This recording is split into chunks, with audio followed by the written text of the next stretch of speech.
Okay, guys, so for episode number 1 of this series, I want to pull it right back and I really want you to consider whether or not you think you should be a coach. A lot of people look at the lifestyle of a coach, they look at the nice car they drive, the fact that they live at home in a nice house, the fact that they operate their own working hours, and people think it's easy as well. They think that you literally just do a couple check-ins and answer a couple WhatsApps and that's kind of your day done. And your day can be done, but you're not going to get very far and you're not going to be able to look long term with that kind of lifestyle. If you just do the check ins and the WhatsApps, sure, you've done the bare minimum, but those clients are probably going to leave you if you're not giving them the time of day. And second to that, where do you go? You're not going to coach for the rest of your life. You have to build a long-term plan. So you need to put time into other avenues of that coaching business in order for the long-term sustainability of the business to be there.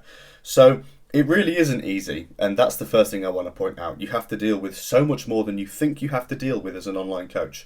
Firstly, wave goodbye to those working hours. The days of a 9 to 5 or the days of working on your schedule are gone. To an extent, you can work on your own schedule. You do the check-ins when you want to do them. You get back to people when you can, things like that. But you also have to meet the client's needs in terms of how frequently and things like that. You have to deal with a lot of emotion, especially if you're working with competitors. Emotions are high, stress is high. You've got to look after that client just as much as you have to program and check them in.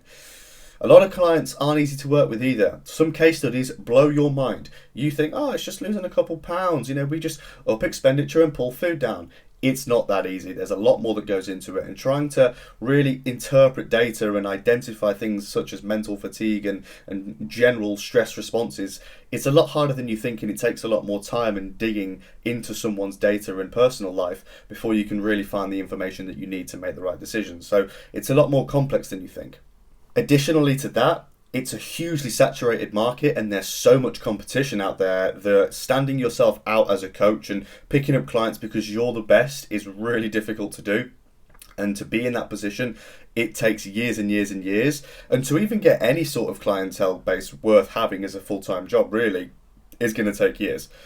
It's not something that happens overnight, which again is the misconception. I think I actually heard Christian Chapman say something along the lines of this. You don't put coached by or trained by in your bio and by default are now a successful online coach with a growing business. It doesn't work like that. Sure, you can change your bio. If you do, please don't put coached by or trained by.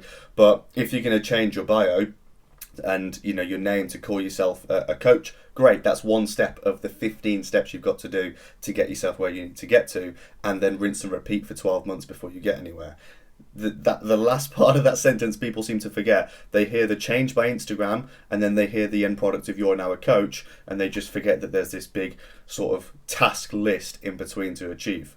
But I don't want that to be something that gets in the way of you wanting to go and coach if that is what you wanted to do. If you want to be a coach, you're willing to put the work in, you can be a good coach. I'm not for a second suggesting that you can't. I just think you need to really consider whether it is the career for you before you endeavour on this 3-year journey to be a successful coach. Because like anything, you wouldn't go and do a degree in this or that if you weren't interested in the long-term career path.